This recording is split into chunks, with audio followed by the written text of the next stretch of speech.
Welcome, everyone, to Conversations with Impact, the podcast for educators focused on making an impact and getting implementation right. As a follow-up to our Reopening America's Schools Summit in May, each episode this year, we keep the conversation going and dialogue around the power of impact for implementation teams. In addition, we have launched Learn with Impact Virtual Learning Hub. So go to www.impactlearninglead.com and sign up for our new course, Move from Knowing to Doing. Implementation teams, don't start change without one. The course opened up August 11th and sales closed September 1st. We are so excited. This episode, we have Dr. Anthony Mohammed with us. In discussing his book, Time for Change, we really dig into how to navigate the changes we're facing with reopening schools. Join us because in this episode, we discuss the importance of empowering collective advocacy, identifying and communicating the rationale to the change you are asking people to make, and much, much more. We are Impact Learning and Leading Group, and it's time to talk about moving from hoping it happens to making it happen. Together we're better. Let's get started. Hi, everyone. Thank you for joining us. We have another Conversation with Impact. I'm Janice Pizzuto. And I'm Stephen Carney, and we'd like to welcome Anthony Mohammed. Anthony Mohammed is a renowned speaker and author who was with us at our Reopening America's Schools Summit, and we are thrilled to have him join us again. We're so excited about your book, Time for Change, Anthony. It's an important work right now. So let's get started. Well, thank you guys for having me, and I'm looking forward to be able to respond to your questions, and hopefully those who are viewing will find some benefit from our dialogue today and make this very tumultuous period of change a lot more palatable and be able to help them navigate these waters, because eventually the waters will calm down. But when there's a time for change, you have to be able to respond to the change demand so that you can end up at the destination that you hope to arrive at. So I'm excited about jumping into this. So thank you for everybody for viewing and tuning in. Yeah, we do want to thank our viewers. Thanks for mentioning that, Anthony. The response has really been overwhelming. When you were with us for the summit, your session was highly viewed, and then it was continued to be viewed. So, and I know that we had some people specifically say, thank you for having Dr. Mohammed, and we gained a lot from it. And can we please continue to learn with him? So we actually have had some more views from that. Sounds good. We appreciate it. So we're going to dive right in, and to give everyone just a ground level of where we're coming from with the questions today, we're going to be talking about his newest book, one of the many books he's written, Time for Change, and we've posed our questions through that lens. And also, we also are always focused on implementation at Impact Learning and Leading Group. So we have some questions about your work and getting to those results intended, but we're going to pose them through our Implementation for Impact Teams framework. And folks can go to our website to download it for free at www.impactlearninglead.com. But the components of the framework are: identify what it is you need to do. What is the evidence-based practice, the policy, the strategy that you're working to implement? And then M, include meaningful leadership. Help people make meaning of the work as you move forwards. We encourage teams to come together and leaders to work with their implementers and the team to really get to know what it is that we're doing, why are we doing it, how are we going to do it? So thinking through that meaningful leadership lens. And of course, we include professional learning, P, professional learning structures. So what structures are you using? PLCs, I know you've done a lot of work in that area to support teams, but what structures do you have in place to have that ongoing and embedded adult learning to impact student outcomes? We're always good about what the kids will do, but one of the things that we found is missing is what learning do the adults need? Even today, when I was on my walk this morning, one of my friends said a teacher friend of hers is really stressed right now because she's having to learn tech, right? And having to learn to edit. And so it's not something we thought we'd have to do, but now we are. So even around that, so that P for professional learning, how do we include that? And then A, assess. We always want to assess how are we doing with what we said we'd do. And then C, collective advocacy. We all know that if we believe together, we can have an impact, and together we'll have a greater impact through building that belief system as within the culture of the school thinking about another one of your books was Transforming, right? So that's talking about culture. And lastly, team. So the impact framework lens is how we're going to answer these questions, start the questions, and Stephen's going to get us started with I identify. All right. So, Anthony, as you know, at Impact, we believe that really in order to effectively lead change, we must clearly identify and articulate the practice, the policy, the procedure, the program, whatever it might be. And what it is what we want to implement and the behaviors of the implementers that are needed to successfully get the intended outcomes. So we want those to be identified. But we must also identify and communicate a rationale behind that change. And you talk about that rationale, so which really is the why. So in your book, you discuss the importance of identifying and communicating the rationale to change that you're asking people to make. Can you just share with us a little bit more about why is this so important when it comes to change, and how might that actually affect effective implementation if we don't do that? Okay, thank you so much. Dr. Cruz and I really refer to the why as the cognitive need of those that you're trying to lead. Human beings are very cerebral. We're logical. It's one of the things that separates us from almost every creature on the planet is that we operate through a lens of logic. And people tend not to engage in change if they can't logically come to grips with why the change is necessary. So in your identify piece, that's about identifying or addressing what is the evidence that precedes the necessity for us to change. People don't tend to change if they believe that things are fine. So disruptive evidence is important for change. If I go to the doctor and my test results come back perfectly fine, but the doctor writes me a prescription, that doesn't seem logical. The doctor has to provide me with evidence. Is my cholesterol high? Is my blood pressure high? So whenever there's a necessity, people tend to come to the table. Even in this pandemic, when people were introduced to the need that we had to shelter in place, not because it was comfortable, not because it made us feel productive, it was a matter of life and death. So people tended to embrace that, and those in leadership had the obligation to clearly articulate why this significant inconvenience and disruption in your pattern was necessary. Here's the science, here's the evidence. So in the communication phase, or in the cerebral phase of addressing why, people have to know, why is standards-based grading important? Yeah. Are we having problems with student failure?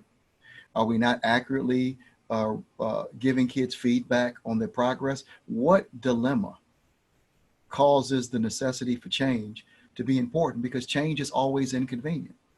Yeah. But people tend to not necessarily embrace, but tolerate inconvenience when it's for a really good cause. The part about creating consensus or rationale is the second half of heightening people's awareness, which is the power of persuasion. If I could convince you through evidence that there's something wrong with your cholesterol level, there's a lot of different ways to address that. Diet, exercise, a statin, surgery. So what's the best route? And a leader has an obligation as an intellectual leader that if I can identify a problem that we're having, I have the power, I have the responsibility of making a case that whatever direction I'm encouraging us to take, the evidence is shown this is the most likely and the best research way for us to do it. But that also means being open to other people's input and their alternative theories. I don't believe the two people who disagree on methodology is a bad it's a bad disagreement. Right. This is really science. We're proposing two different hypotheses, and we look at evidence. And if we can't have a meeting of the minds, why not engage in two pilots? Yeah. What one segment of the faculty tried one way, another segment of the faculty tried another way, and let's come back and look at the evidence of which proposal or methodology had the most impact. Right. Isn't that the purpose of an experiment? To gather the evidence of a hypothesis in an experiment. So I think it's a really good place to have influence. Why is what I'm asking you to do necessary? And why is what I'm proposing the most uh, uh, likely methodology to bring us the change that we want. And if leaders avoid that, they come back to coercion and authority, then they shouldn't be shocked. They shouldn't be shocked if they get resistance. Yeah. Yeah. So that the why you're talking about is not just about because I said so or because I think it's a good idea, that there's an evidence base that's behind that. Absolutely. Janice and I often talk about the one of the parts of identify is really identifying what that problem is and using evidence to identify that piece, right? So make sure it really is a problem. Yes. And then do the research and then do the data collection to determine what's the best approach to address that particular the problem, versus just thinking, well, you know, I went to a workshop or I went to a conference and this is what I saw and I bring Great it back to idea. my Yeah. staff, that will solve it. Yeah. Yeah. That's You know, kind and of it's a, really using the evidence piece. yeah, Mike Maddles calls them a few of my favorite things. Right. Exactly. People don't really respond to potpourri leadership. No. Right. Choose your own adventure, right? Yeah. Yes. It's tantalizing, right? So everybody feels good. I get to choose my own adventure, and then when we have these false starts and we don't get results, it's really frustrating, and we can end up with that kind of revolt. Or what you're talking about too is, you know, adopt and abandon. So we don't want people to adopt and abandon a practice. Where I really love the way you described using the health piece, right? Because you use the word disruptive evidence is needed, right? So we're looking at the data that we have, or the evidence of what's happening with our culture and our climate and our school and our district. And that's going to resonate. And then having that to select what evidence-based practice should we apply to it. Is it you went from surgery, from medication? Yes. Right? My husband has, he chooses some medication rather than surgery, some things. And let's do like exercise and health benefits rather than kind of going through that. But you also may have some differences. I like how you described there may be, there can be two right ways to do something.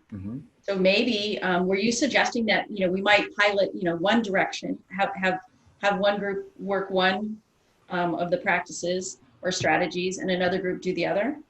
Yes.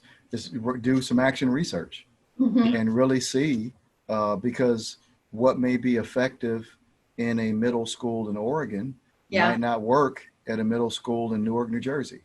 Right. That these are all, the evidence we gather is all contextual, and we're really just hypothesizing. So why not test the hypothesis with some action research and have some solid evidence on which theory is most applicable and is most effective in our environment?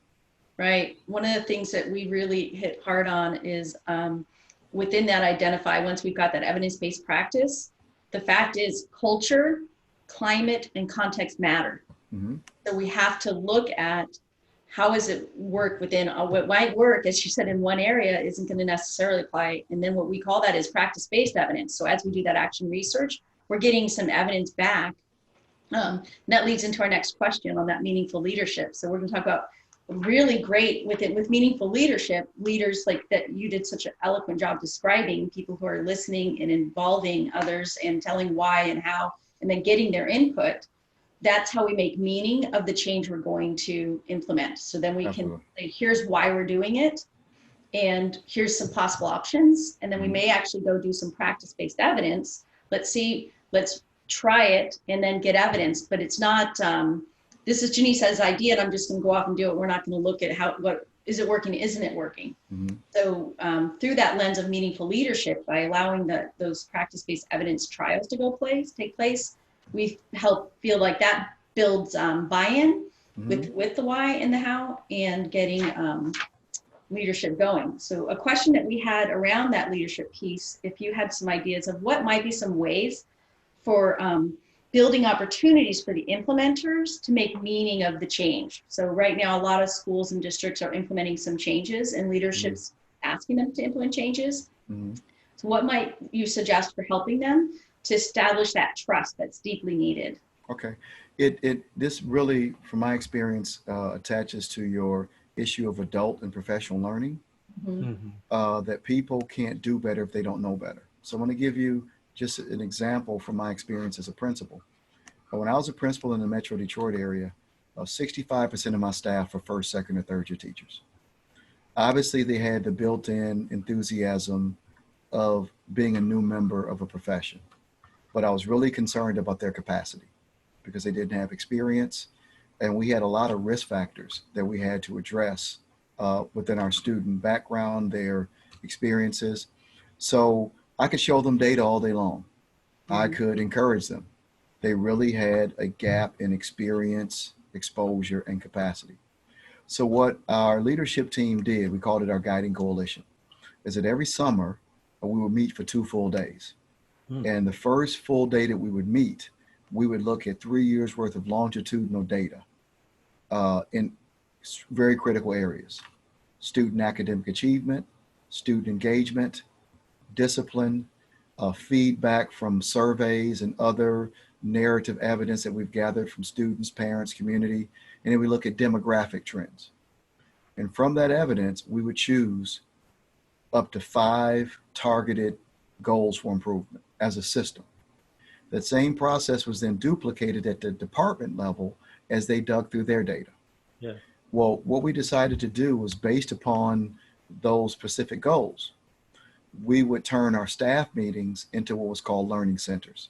Yeah. So the leadership team would then go gather best practice and evidence from the field, and sometimes from outside of the field, on what has the research taught us and what have other people done to address these same dilemmas. Why reinvent the wheel if there's evidence of what's already been done in practice? And then we organize all of our staff meetings for professional development twice a month, scaffolded and paced throughout the year for 2 weeks of reading and analysis every 2 weeks, all directly related to our specific improvement goals. And from those analyses, we solicited ideas, experiments, enlightenment that teachers had come in contact with. And then we would, with a level of enlightened input, allow them to make suggestions about experiments, changes in structure. But I'm real reluctant about sharing leadership with people that haven't enlightened themselves. Yeah. A real quick example, when I first became principal, we had real issues with student misconduct, particularly suspensions because of those. We had enormous suspensions, but our suspensions were basically around 3 key areas: insubordination, classroom disruption, and failure to follow staff directives. So it wasn't that our kids were violent. They weren't into drugs. They weren't into weapons. And as I met with teachers, as I became principal in July of 2001, the suggestions that I was getting just from basic dialogue, which showed me their kind of lack of insight at that time, were things like metal detectors, drug sniffing dogs, more security, video surveillance. Those are not logical responses to the needs our kids have. So when I have principals and I hear leaders talk about just getting input, that needs to be informed input. Yeah. Video cameras won't stop insubordination. More drug sniffing dogs from kids who are not in a drug culture will be a bad investment. So shared leadership is important, but it needs to be enlightened shared leadership.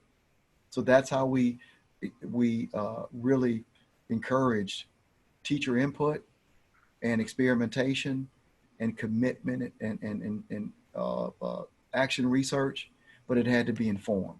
A hypothesis is an educated guess. It's not an uneducated guess. You know, you actually touched on a couple of our questions here, which was really around how do you establish that opportunity for people to make meaning of the work, which is you put them in their teams, they delved into the research, they explored the different options based on the data that they have, that here's our goals for the school, and now what are we going to do with that as a team? But then you really touched on that they have to engage in some type of level of not only the research, but to inform themselves, but probably some level of professional learning to really understand the research, to digest and make sense of that research, so that it was more than just having a knowledge of it, but it was having an understanding of the application. Yes. And each reading, each professional experience had a set of reflective questions. Yeah. And we turned our staff meetings into collaboration around what people got from the professional reading. And from that, we were probing based upon what you've learned. What would be some things that we could do with what we just learned Yeah. as experiments to improve in these particular areas. So the reading and engagement actually stimulated the action research and the ideas that people have, but they had a research-based justification, not just a wild theory or a guess, not rooted in anything concrete. Well, actually, our follow-up question really around that was, how do you build that culture of continuous job-embedded professional learning so it becomes a cultural norm? Mm-hmm. So as you saw your teams take advantage of that opportunity to really dive into that research and really start to understand those practices that actually could inform this problem that we're looking at and the goals that we're trying to achieve, what did that do to your culture? Oh, and, totally. what advice do you have to actually help develop? So if I'm a new principal coming into a school system and I've inherited a system that they're used to getting, the 2-day workshops at the beginning of the year, and then they have one in the fall, in the winter, and maybe one at the end of the year, and that's all they have. And then they have what they're calling PLCs, but what we're noticing is that it's really more of a time for just talking about recess duty and so on and so forth. Yeah. What are some suggestions you have to actually really help create that culture that clearly you did when you were a principal? Well, thank you. And I'd like to make a distinction when it comes to the PLC process. PLC is not a meeting or a team. Professional learning communities is a process. Yes. So if people are having conversations about recess, that's not the PLC process. Right. There were meetings long before the PLC acronyms became popular. Mm-hmm. Meeting is meeting. Right. What you do in the process you engage in determines whether you're engaged in the PLC process or not. So if somebody believes they're engaged in the PLC process because people meet, they're misinformed to begin with. That's right.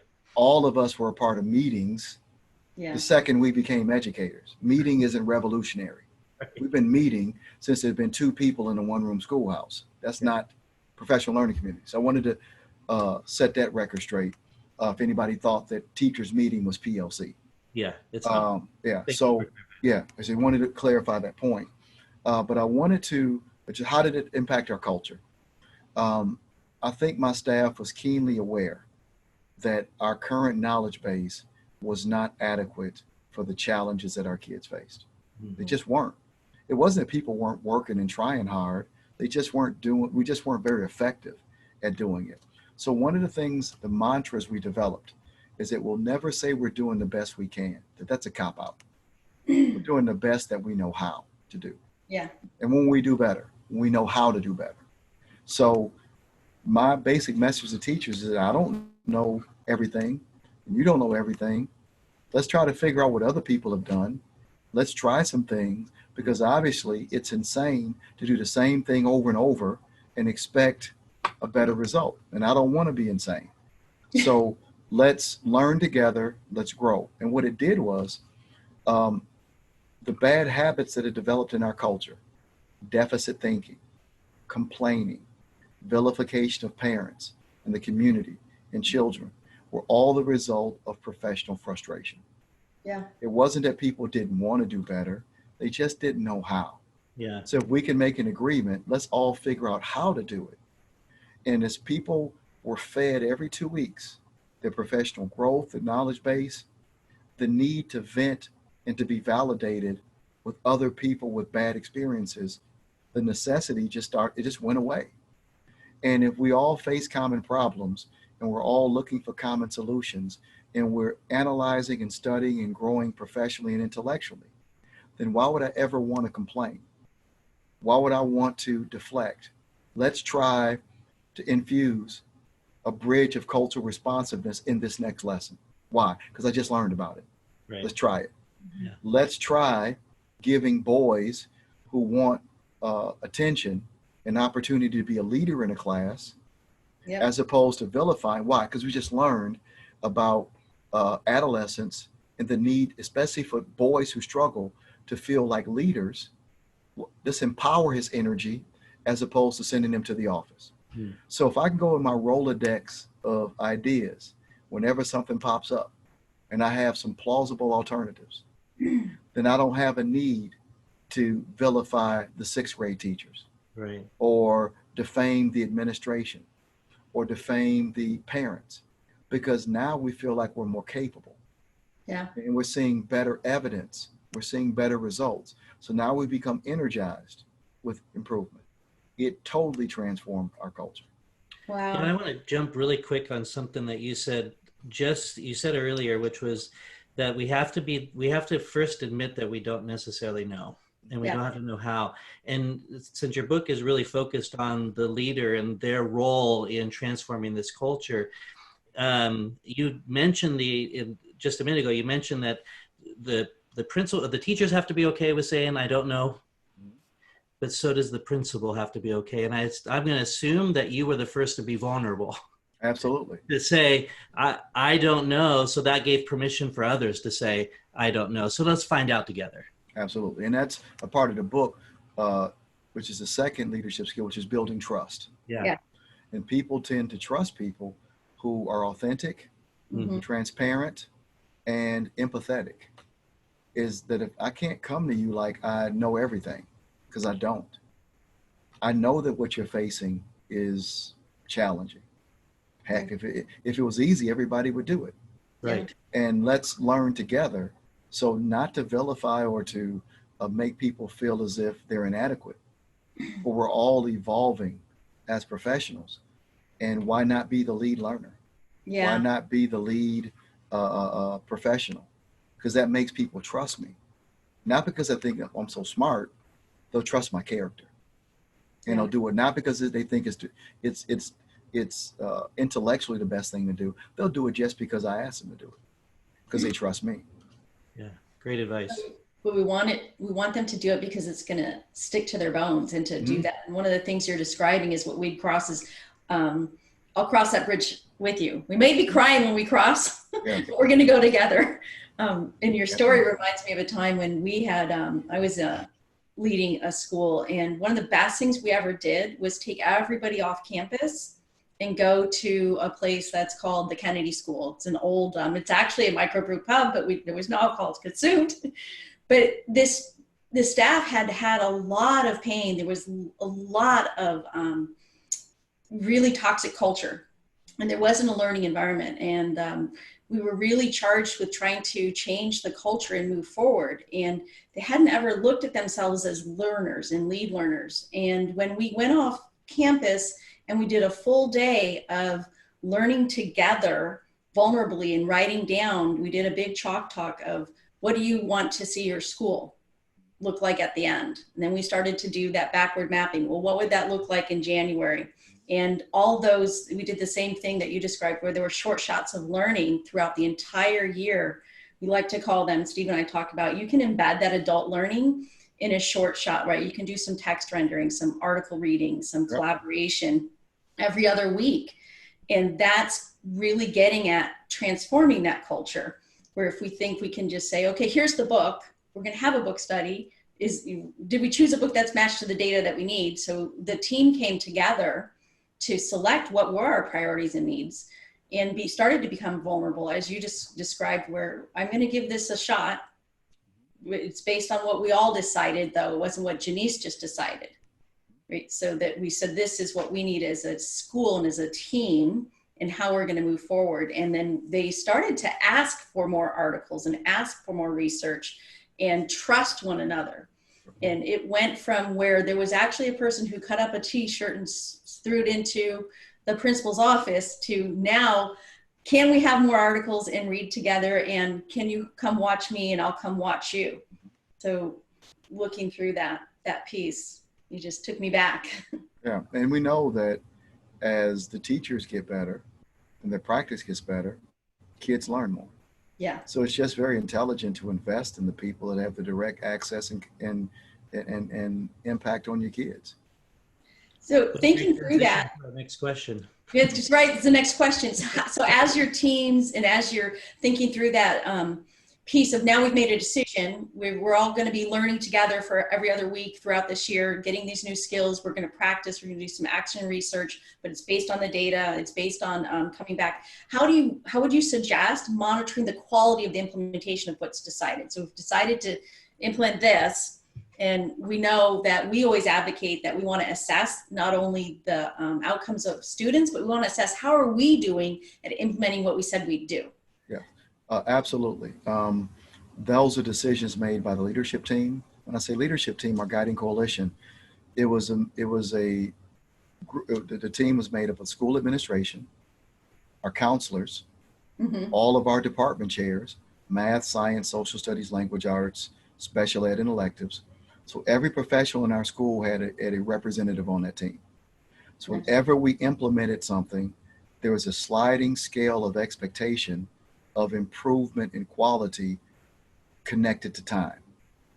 In Marzano, in his teacher evaluation system, he talks about a 0, which means no implementation at all. But sometimes you don't use it at all. A 1 would be novice. 2, you're starting to grow in your proficiency.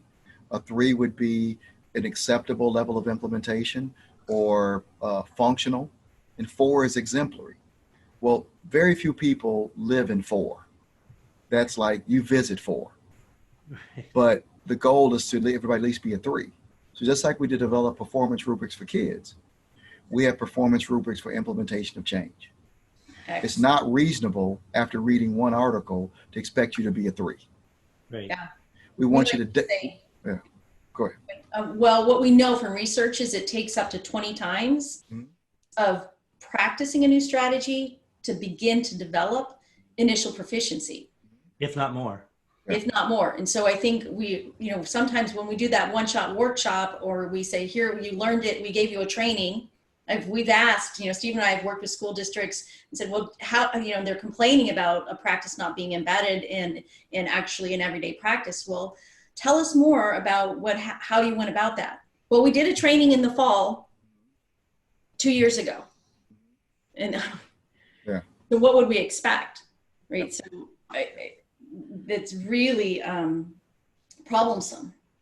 So to kind of make a long story short, the leadership team, whenever there was systemic implementation, there was a rubric that was developed with a sliding scale of implementation, and the teachers were given insight by October. We expect you to be a 1. Try it, play with it, we'll give you feedback, and then we'll adjust with more professional support if you need it. But by February, we expect you to be 2. You're not playing with it anymore. You're in initial phases. We expect to see it on a regular basis, but probably not till next September do we expect you to be a 3. Now we're giving you time to get better before we move on to something else. And we'll accept examples of 4s, but the standard of excellence is a 3. Yeah. Full and functional implementation. And everybody's going to need different levels of support in that journey. Some people might be really good at it right away. Don't feel bad if you're not. We're going to gather feedback. We're going to respond. We're going to give you additional time and support. But this is so important that you can't dabble in 1s forever. No. We're expecting growth because this is really essential for our kids. Great. And what you said there is you're coming on though with how's it going? What do you need? So I expect you set that expectation and goal, but also the supports along the way and the permission to practice and fail and build toward expertise. Because to have that expectation without the how's it going, what do you need is really dangerous. And then people can shut down. Yeah. We're just doing for teachers what we do for kids. Right. We know that no human being learns the same way, the same amount of time, with the same level of support. So we're individualizing our support with a collective expectation that as we've differentiated that support, that by next September, we're expecting you to be really good at multicultural perspectives in teaching literature and teaching history. That you shouldn't just be dabbling in it by that point, that if we cover the Civil War, we're expecting you to be able to integrate multiple perspectives in analyzing the Civil War after a year of training, support, feedback, assistance, that if you're still dabbling in it by September, I haven't done my job. Yeah. And we might need to have a come to Jesus meeting because it's not because you're not getting support. There's something that's holding you back, and that's a different level of intervention. Well, and you actually created also that what we all need as educators, which is that level of accountability by creating that implementation or that change rubric. Peter Block has a wonderful quote, and I'll probably get it wrong here, but he talks about possibility, which is the vision you're trying to create, right? Which is the goal you're trying to achieve. That's defined as possibility.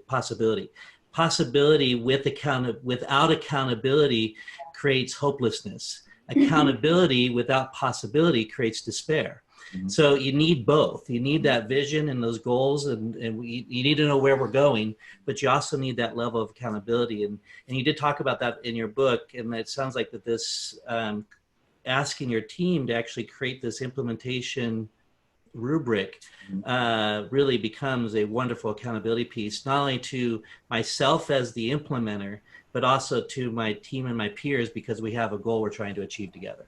Absolutely. And accountability shouldn't be looked at as coercive, Yeah, except when it has to be. right. For most Not a people, bad word. yeah, it's not. Accountability is just gathering evidence on what we all agreed to do. Right. And people that are engaged don't mind it at all. Yeah. It's only a change tool for those who are not doing it. Mhm. Very well said.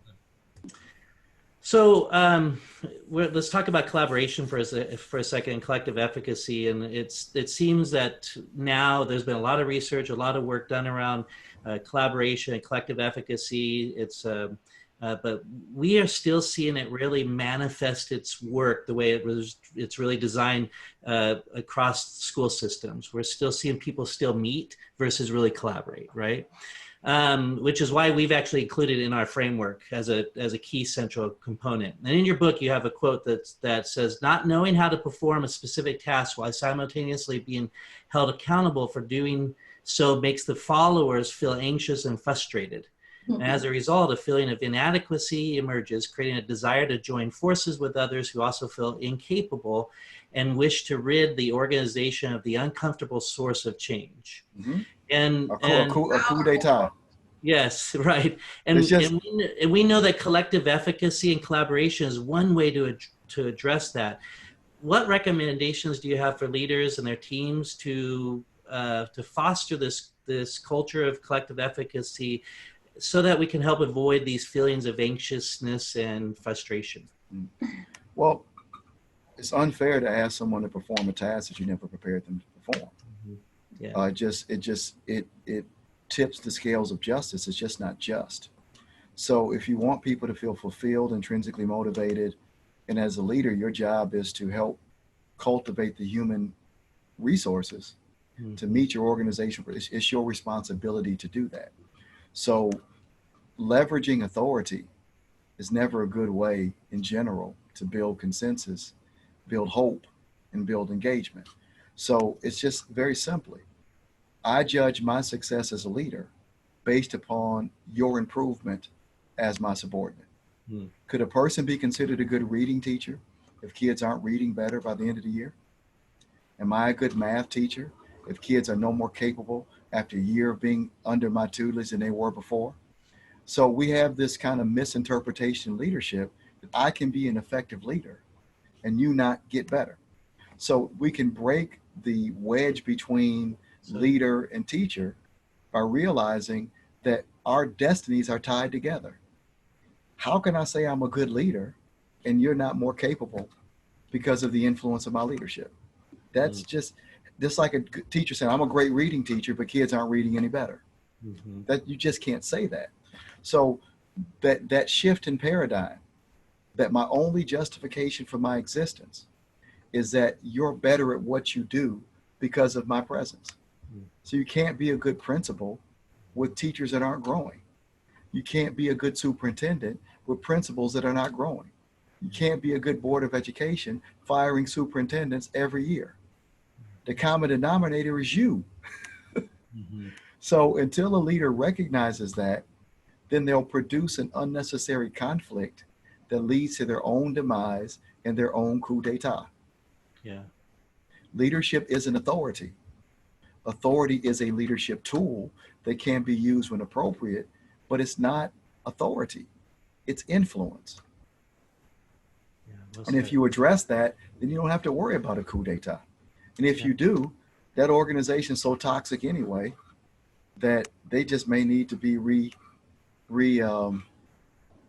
restructured. Yeah. Because there's some So, places I work with that have been terminal. They're just so toxic yeah. that they just may need to be blown up and start all over again. Yeah, yeah, we've seen that as well. So what would be let's just do one or two, you know, clear next steps. If I'm walking into a school, I'm a principal, I'm inheriting a school culture, maybe similar to what you just defined. It's toxic. They've had some history that's not very healthy. And knowing that theme of that idea of that we're better together, and that your success is my success and vice versa. And so what would be maybe one or two thoughts you have about how do I begin to build that collective efficacy of this is our work together and we are better together, and that belief system that we can do that? Yeah. There's a way that you can do that properly, and there's a way that you can blow it. The kumbaya leader has a very difficult time producing efficacy, because the definition of efficacy is the ability to produce a desired effect. That's what efficacy is. Yeah. So you got to know what impact or effect you're trying to make, which means the first thing you have to do is to analyze longitudinally the previous effect. If kids are knocking it out of the park in reading, leave them alone in reading. Right. But maybe math is your issue. Leave them alone. But if your issue is writing or mathematics or student conduct or parental engagement, try to find out as a leader, where does the effect has to improve? And then you work on collective efficacy. So you got to be very specific about what you're trying to affect, which means you have to have a knowledge of performance evidence, analyze that evidence, and be able to clearly communicate and articulate that. But the person who comes as a cheerleader, we're in this together, we're all a team. Yeah. That's just rhetoric. Mm-hmm. A team to do what? Mm-hmm. To what are you trying to affect? People want to be effective at what they do. And they gravitate towards leaders who help them become more effective at what they do. Where do they need to improve? What insight can you add to helping them improve in that area? Then you move into relationships, collaboration, intrinsic motivation, modeling the behavior. But the first step is to be really clear in what direction do we need to go. If they're looking to you as a leader, where are you taking them? Mm-hmm. Yeah. And don't take them in a direction that's unnecessary. Just a quick example. That same district I spoke of, I had a superintendent, a really nice guy. Just a few data points. Our kids achieved on our state exam in every academic area in the single digits proficiency, except science, which was 21%. We had over 3,000 student suspensions the previous school year. Wow. We only had 1,000 kids. I was the third principal in 2 years. And our superintendent led the school year off with a big speech about service learning. It's not that service learning is not a good idea. I'm trying to keep my kids, I'm trying to help them become civil, not curse their teachers out every period. They can't read. They can't write. They struggle with mathematical concepts. Yeah. I was like, no, service learning is not going to be the first thing on our agenda. Right. We might look at it later. So giving me a big rousing speech about service learning in the context, well, that's not what's necessary, doesn't endear me to your leadership. So I had a conversation the next day with the superintendent, and I laid out the data. I said, listen, here's what you asked me to fix or start to fix. Can I get a pass on this for at least a year? Yeah. There's some more rudimentary things we need to address. Right. There's no way I could have sold that to my staff coming out of the gate. It just wasn't appropriate. And we did address service learning 3 years later and became a national model for service learning. But it had to be implemented in the proper context. Right. You're absolutely right. And it had to be implemented in the right context, but you had to identify what your need was. Yeah. Yes. You just circled back to the identify, and that's one of the reasons Steve and I included that in the framework is it's stories like yours. We've worked with districts across the world where they're in this dire situation, and when you unpeel it and you backward maps, like, well, they didn't identify, they just started working on something that was frankly kind of the cool thing to do at the time, right? It's like, oh, we're going to do project-based learning. It has, we'll not even talk about the effect size, but is it what your kids need? And is it what or this other school or district had some success, right? There's a great study about between California and I believe it was in Tennessee, Stephen, where they, around class size. And they wanted to, because, well, they had great success. Well, California tried to replicate it, but they didn't look at any of the structures that were in place. They just said, we're going to make a policy. The oft-repeated Perry preschool project and this class size. Yeah. Yeah, it's just, but is it what you need? So what you said, you didn't need service project, and you have kids that couldn't read. Yeah. So identifying based on the data and then coming together to collectively look at what you're doing will build efficacy. Yep. And looking at the preponderance of the evidence. Yeah. I had somebody bring in the Long Beach uniform study, which has been debunked many times. Right. The reason Long Beach improved wasn't because kids were in blue pants and white polo shirts. Right. It was the investment in student mentoring, a revamp of their curriculum, increased student-teacher relationships. Yeah. And people say, see, that tells you, we go to uniform policy. Yeah. You could have put my kids in a cellophane wrap. If you didn't make better relationships and teach them the power of ethical personal behavior, then you could have put them in green pants and bozo shirts and it wouldn't have made a difference. Yeah. So, we got to be very good consumers of the evidence and be rational in our implementation process. Absolutely. Good consumers and rational in our implementation process, and identify something that fits the need that we have, not something that we like. Our last question, you've kind of walked all around it, is the power of teams. Right? Talking about teaming, and just we want to honor your time. We're getting close, and then we have this last question. I would say, do you have any recommendations? Like we're launching into this new blended virtual hybrid situation. What pearls of wisdom would you have for teams as they move forward, or for leaders in helping to build their teams?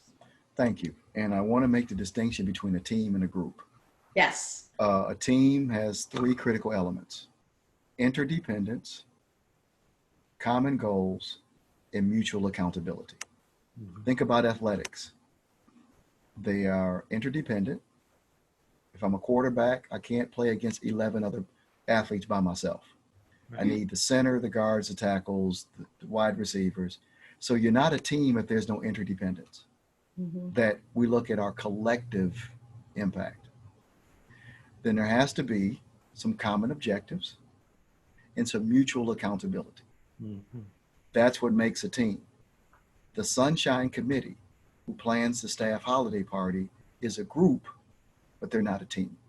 And there's nothing wrong with groups. Groups are fine, but groups are not teams, and teams are not groups. Have a Sunshine Committee, but they're not a team. They're a group. So I wanted to make that distinction. And my recommendations would be, in this really precarious situation, is to really focus on guaranteed and viable curriculum, because you are going to lose some face-to-face instructional time. And this is not the time to teach a few of my favorite things. You might need to skip the volcano unit this year. You might need to skip the family tree project, because your time is going to be very limited.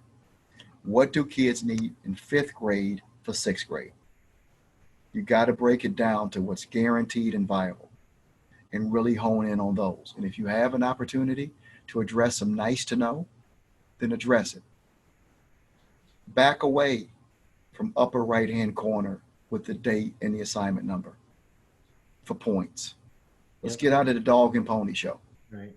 Give kids opportunity because they have limited opportunity to address. John Hattie found just a teacher's presence is about a 0.3 effect size. Yeah. Just a teacher being there. You're going to lose a lot of that. Yeah. So they won't have you to ask questions freely or to have undisturbed access. So let's back away from the research paper, back away from the project that the parent could do for them. Because what you're going to do is enhance the home advantage by giving assignments that may measure the parent's understanding and not the kids. Really enhance as a team the power of formative evaluation and feedback and metacognition.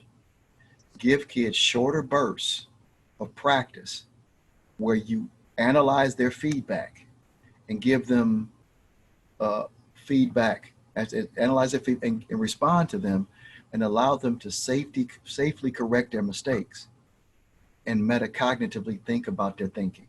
Mm-hmm. This is the year to help kids learn how to learn Mm-hmm.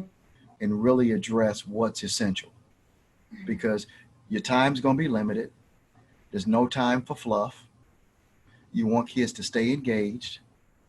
Let's stop measuring how fast they learn it. Let's stop measuring how neat it's done. At the end of the day, can I multiply double digits? At the end of the day, can I multiply fractions? Do I know how to solve for the X variable? Do I know how to create a good topic sentence? It's not how fast I got it, how neat it is. Can I do it? What's essential in this very disrupted environment of learning to make sure the kids have the best opportunity to continue with their continuity once this pandemic is over? Yeah. And I think if teams do that, that your collaboration will help kids, it'll help mitigate some of the impact of the virtual methodology. And I was just about to add that and please do that as a team and not in isolation. Absolutely. Because And- kids they'll learn 15 different essentials because That's you're right. not collaborating. Yeah. Yeah. We had a conversation with Doug Fisher a couple of weeks ago, and we around this topic of team, and he had talked about how some of the school systems more recently than just most recent actually have done away with their PLCs because they didn't want to burden the teachers with all the Zoom time.